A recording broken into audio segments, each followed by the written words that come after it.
आमीन।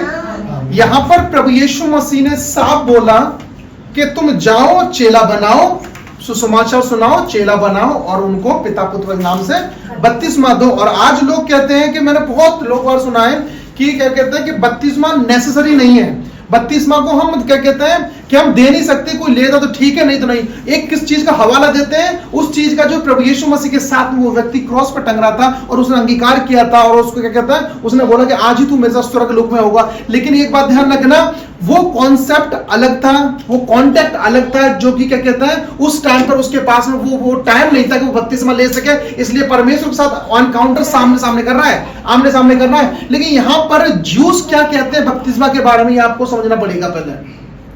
Hallelujah, hallelujah. ये बपतिस्मा के बारे में ज्यूस बोलते क्या है? एक है स्कॉलर जो रब्बी कहलाते हैं, वो रब्बी है, इनका नाम है मेमोनाइट्स। इन्होंने तलमुद में लिखा है, तलमुद में लिखा हुआ है, मेमोनाइट्स ने तलमुद में लिखा हुआ है, एक रब्बी है ये बहुत बड़े, और इन्होंने तलमुद में लिखा हुआ है कि इजरायली जाति ने, यानी इजराइल ने यहोवा के साथ 3 वाचाओं में शामिल हुए। इजरायली यहोवा के साथ 3 वाचाओं में शामिल हुए। वो कौन कौन सी वाचा थी? फर्स्ट खतने की वाचा, दूसरा बपतिस्मा की वाचा, तीसरा बलिदान की वाचा में। आमीन, हालेलुया। आप सुनो, थोड़ा कहते हैं उसमें रहना तुम। तो परमेश्वर का वचन क्या कहता है? कौन स्कॉलर थे ये? कौन रब्बी थे? यहूदी के रब्बी, जो कि तलमुद में इन्होंने लिखा है मेमोनाइट्स, इन्होंने लिखा है और इन्होंने बताया है कि क्या बोलते हैं बपतिस्मा एक क्या बोलते हैं नेसेसरी है, एक विश्वासी के लिए, हर एक उसके लिए जो विश्वास करता है। हालेलुया। यानी 3 चीज बहुत इंपॉर्टेंट थी, लेकिन यहूदी लोगों ने क्या करा कि उन्होंने 3 चीजों में से 2 चीजों में ज्यादा वैल्यू दी। कौन कौन सी चीजों के लिए? एक खतना के लिए, दूसरा बलिदान के लिए दिया, लेकिन बपतिस्मा को भूल गए वो, और बपतिस्मा को मतलब तिरस्कार कर दिया उन रब्बियों ने। लेकिन मेमोनाइट बताते हैं कि ये यानी बपतिस्मा नहीं है तो तुम्हारा इस संसार पे क्या कहते हैं, तुम इस संसार के आत्मिक संसार में तुम जा नहीं सकते। हालेलुया, आगे बढ़ो।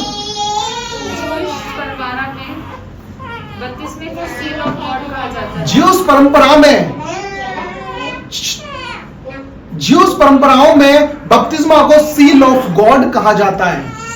जो परमेश्वर की छाप है वो बपतिस्मा की वो बोला गया है, और इसलिए परमेश्वर ने बोला तुम जाओ और मेरे नाम से चेला बनाओ, सुसमाचार सुनाओ और चेला बनाओ और पिता पुत्र नाम से उनको बपतिस्मा दो। क्यों प्रभु यीशु मसीह ने बोला? सोचो, प्रभु यीशु मसीह बोल रहे हैं जाओ तुम बपतिस्मा, क्या कहते हैं बपतिस्मा दो। तो आज लोग क्या करते हैं, बपतिस्मा को क्या कहते हैं ऐसे ही ले लेते हैं, कहते हैं कि मैंने सुना इसलिए बता रहा हूं कि बपतिस्मा को नेसेसरी नहीं समझते। वो कहते हैं बस विश्वास कर लिया यीशु के लहू के द्वारा हम तुम्हारे पाप छुड़े, लेकिन एक क्या कहते हैं सिस्टम होता है, सिस्टम को फॉलो जरूर करना होता है।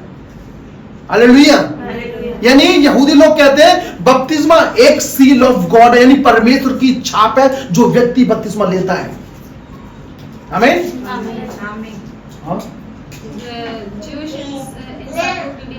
ज्यूस इंसाइक्लोपीडिया में लिखा हुआ है आपको होली स्पिरिट पाना है। यदि आपको परमेश्वर की सामर्थ पानी है, आपकी परमेश्वर की क्या बोलते हैं प्रेजेंस पानी है, और होली स्पिरिट का वरदान आपको चाहिए, तो ये नेसेसरी है आपके लिए कि आप बपतिस्मा लो।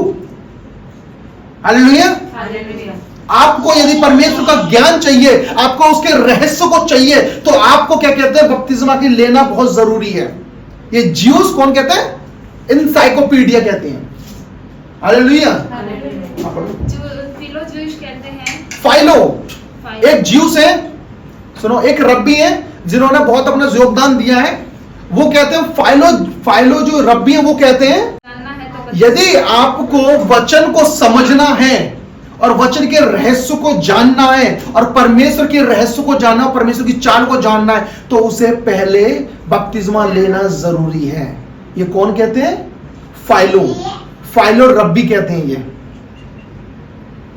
अब बताओ, लोग कहते हैं कि बपतिस्मा नेसेसरी नहीं है, और ज्यूस लोग शुरू से बपतिस्मा देते आए हैं और उसको ब्लर कर दिया गया। एक बात ध्यान रखना, बताता हूं।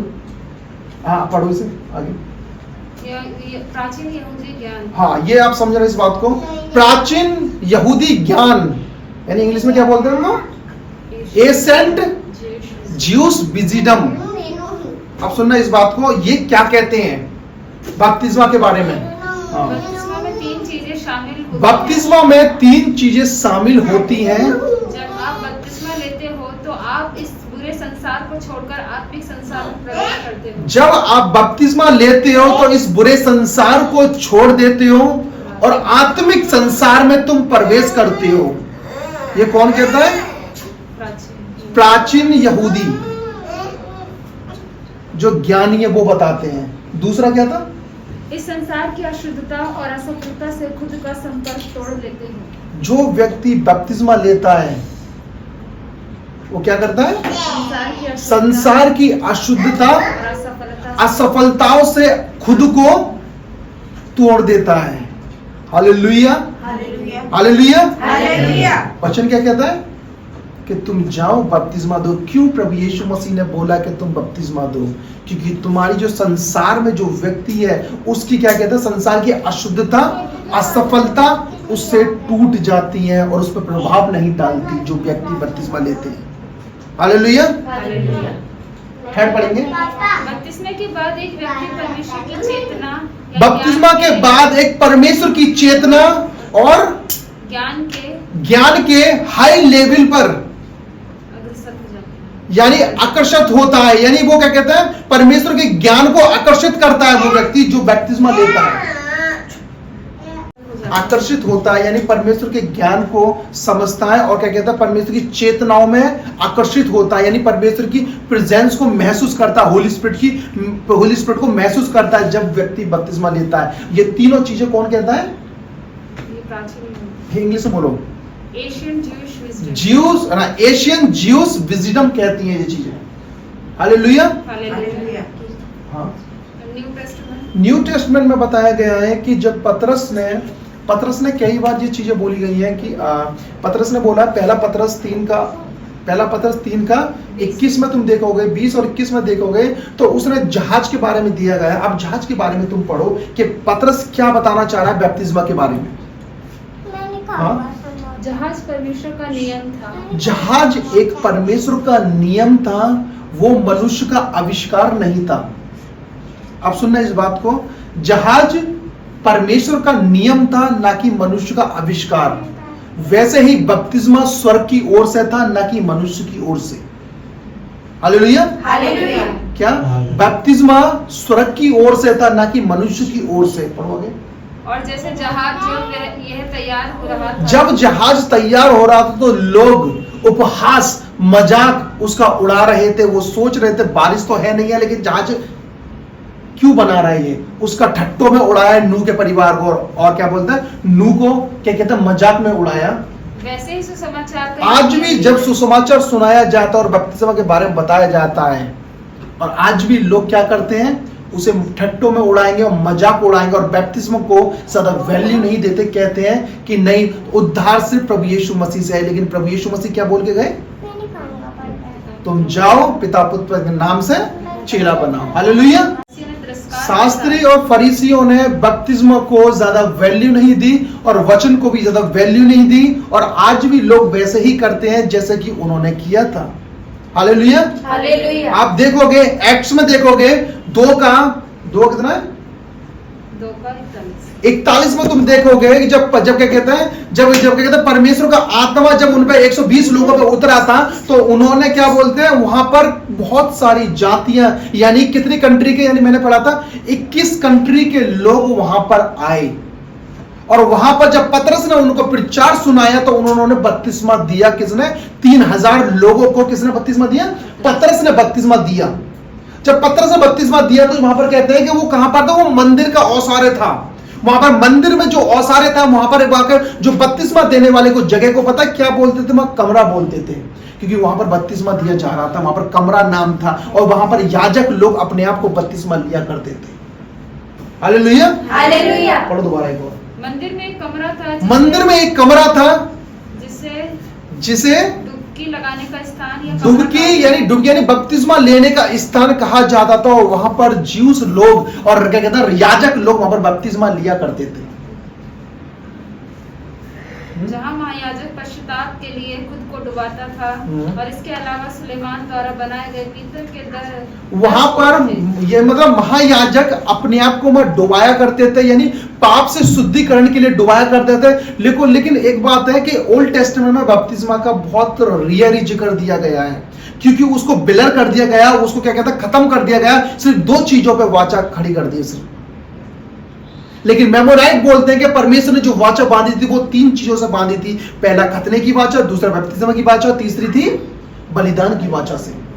Hallelujah, hallelujah. आगे पढ़ेंगे। अपने पूरे शरीर को पानी में डुबाने के लिए बाध्य थे, क्योंकि यदि कोई याजक किसी मित्र से बात करने यदि कोई याजक मित्र से बात करने के लिए जाता है, बाहर जाता है, तो जब वो वापस आता था तो वो उसमें डुबकी लगाता था। कौन सा? जो मिकाबोत कहते हैं इसको, यानी संसार का गर्व कहते हैं, जिसको सुलेमान ने नाम दिया था, क्या कमरा नाम दिया था, कि वहां पर कमरा में पानी था और वहां पर क्या बोलते बपतिस्मा लिया करते थे। कौन? याजक लोग लिया करते थे।